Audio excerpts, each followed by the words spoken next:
Bom, para os que me acompanham mais de perto sabem que no último mês eu postei 4 stories comentando 2 livros que eu li. Um deles foi A Peste, do Camus, Albert Camus, acho que é assim que pronuncia, e Inibição, Sintoma e Angústia, do Freud, junto com o texto dele também, O Futuro de uma Ilusão, tá no mesmo livro. E agora eu estou fazendo nesse formato um pouquinho diferente. Ao invés de comentar só nos stories no Instagram, eu também deixo um linkzinho para acessar aqui pelo YouTube, para pegar uma análise um pouco mais densa do que um story, né? Bom, esclareço que não trabalho com isso, não estudo isso, né? Sou estudante de Direito, então eventualmente eu posso errar feio em alguma interpretação, uma análise, mas é do jogo. Eu vou estar interpretando da forma que eu achar melhor, mais pertinente, enfim. E espero que agrade mais alguém. Bom, o livro dessa vez que eu li foi A Morte de Ivan Ilitch, do autor, não sei se pronuncia Lev Tolstói, como é que pronuncia, enfim. No português não seria Lev, seria Leão, né? Leão Tolstói. E a tradução é do Boris Schneiderman, acho que é assim, pela editora 34. Comentar um pouquinho da edição, eu achei muito interessante, porque ela deixa o leitor localizado. Um dos problemas da literatura russa é que os nomes vão trocando, né? Então, primeiro apresentam-nos um nome e depois, por exemplo, eu li Crime e Castigo recentemente e troca muito por um apelido, que não necessariamente lembra o nome. Por exemplo, aqui, ó, Vânia. Vânia é diminutivo de Ivan. Volodya seria diminutivo de Vladimir. Mitya de Dmitri, né? Dmitri. Então, essa edição, a cada vez que ocorrem essas mudanças, ela vai indicando ali, ela é muito boa nesse sentido, assim, a gente não fica perdido. Pô, mas quem que é esse Vânia? Não, é o mesmo Ivan que já apareceu antes. Bom, e entrando um pouco na análise do livro, começa com a morte, né? Ele começa morto, está no funeral dele, na verdade. E depois o livro faz um percurso parecido com Memórias Póstumas de Brás Cubas. Me lembrou, assim, na hora, a diferença que Memórias Póstumas de Brás Cubas, do Machado de Assis, o narrador da história é o próprio Brás Cubas. Então ele vai narrando a história da forma a favorecer o personagem principal. Ele mesmo, né, o Brás Cubas. Aqui não, o narrador é diferente do personagem principal. O personagem principal, o Ivan Ilitch, o narrador, ele tá ali, é mais narrador observador, fica de fora, não se mistura na história. Enfim, acho que o livro ele traz 2 questões principais para serem pensadas. A primeira delas é uma vida de aparências, né? O Ivan Ilitch, ele é descrito como uma pessoa alegre, que vive muito bem, sempre feliz, faz piada com os amigos, brinca, tá sempre um espírito leve, digamos assim. E logo no início do livro, é um livro curto, 69 páginas, então lê-se rapidinho. E quando ele tem esse amigo dele, passa ele para trás, pega o cargo, na verdade, que ele desejava, né, ele muda a personalidade já. Ele começa a ficar mais amargo, ele começa a ficar mais angustiado, ele não é mais aquela personagem leve. Então, quando ele sofre um revés, ele muda a personalidade dele. Acho importante pensar sobre isso, se é possível até ser diferente, né, se é natural ou não. E comentando um pouco mais sobre essa vida de aparências que ele leva, né, inclusive no casamento dele. Ele não diz eu quero me casar com tal pessoa, ou eu gostaria de me casar com tal pessoa, enfim. A pergunta que ele faz, na verdade, é por que não casar com tal pessoa? Que eu acho que é uma pergunta horrível, né? Se a gente for pensar, por que casar com a pessoa, né? Não por que não casar, enfim.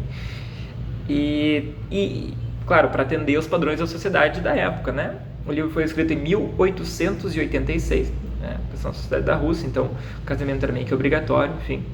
Mas esse casamento, digamos assim, de por que não, leva ele depois a um ódio à mulher, né? Então, vários trechos do livro, 2 trechos que eu me lembro de cabeça com certeza.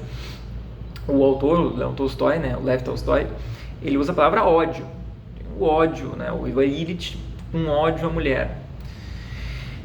Além disso, uma coisa que me chamou muita atenção também, né, essa questão da vida de aparências, ele fica muito irritado, por exemplo, quando ele está no leito, né, ele está gemendo, ele está para morrer, né, e ele sabe disso, tá amargurado, e a mulher dele e a filha estão arrumadas para sair, e ele se ofende com o bem-estar delas, né? A filha, principalmente, uma menina nova, já está ali nos seus 18, 20 anos de idade, tá parecendo um pretendente aí para ela, então imagina-se que é nessa idade, né? O autor acho que não fala, pelo menos não me recordo. Então acho que é bem interessante, assim, como ele se ofende pelo bem-estar do outro, né? Interessante pensar assim, olha, né? Ainda que era a filha dele, né? Imagina se que vai querer o melhor, né? A filha, não. E ainda assim, ele se ofende com o bem-estar dela. Acho que é um ponto de reflexão. Outra questão também, né, é a marca da morte. Ele começa a se ofender com o bem-estar alheio porque ele lembra que ele era assim. E não é mais. Por quê? Porque ele está marcado para morrer. Ele sabe que ele vai morrer, ele tem uma convicção, enfim, depois de um acidente. E eventualmente ele vai morrer de fato. Né? E é interessante que ele sempre está resmungando, ele sempre está amargo, ele sempre não gosta da vida, assim, tem alguns raros momentos em que ele não lembra da dor, tratado com ópio, enfim. E no final, quando ele pela primeira vez pensa no sofrimento que ele causa para os outros, quando ele enxerga também que ele sempre fica pensando, ninguém tem pena de mim, só um ajudante ali, que é um personagem importante, mas não vou comentar sobre. Só no momento que ele tem pena também do ajudante por ter que aguentar ele, né, que quando ele percebe o outro, é justamente nesse momento, inclusive, que vem a morte dele, que ele inclusive desejava, porque estava sofrendo muito, né?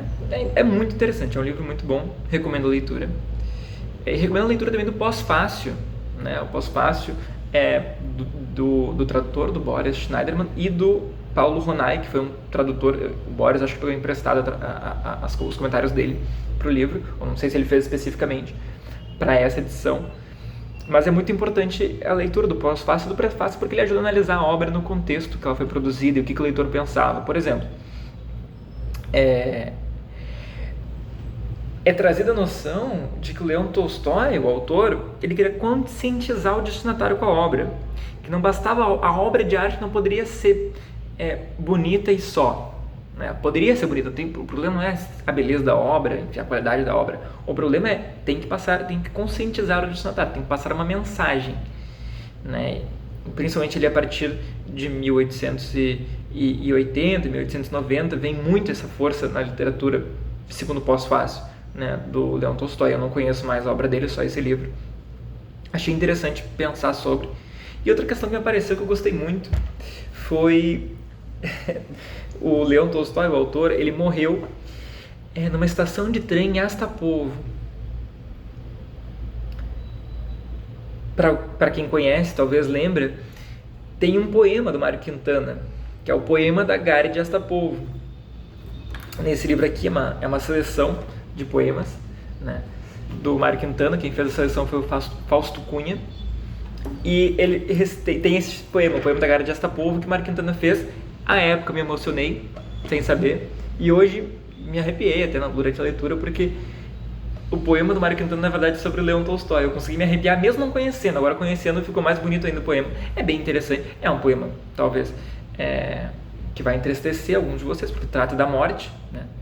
Mas é muito, muito bom, eu gosto muito, é um dos meus poemas favoritos. E por fim, eu queria comentar ainda que o Paulo Ronay, ele comenta o seguinte sobre a morte de Ivan Illich, né, e sobre a literatura do Leão Tolstói. Aspas, gravando-lhes na alma a imagem inesquecível de uma agonia. É um livro pesado, né? É um livro que faz refletir, claro, a morte de Ivan Illich, ele vai definhando, ele vai corroendo, assim, até uma parte do Pós-Fácil que também fala o processo de um homem vivo transformar-se em um cadáver. É pesado, porque ele vai definhando, a vida dele parece escorrendo pelas mãos, e ele não tem muito o que fazer porque ele está sentindo uma dor tremenda, né? É um livro muito bom, recomendo a leitura. Gostei muito de ter tido a oportunidade de ler o livro. E é isso.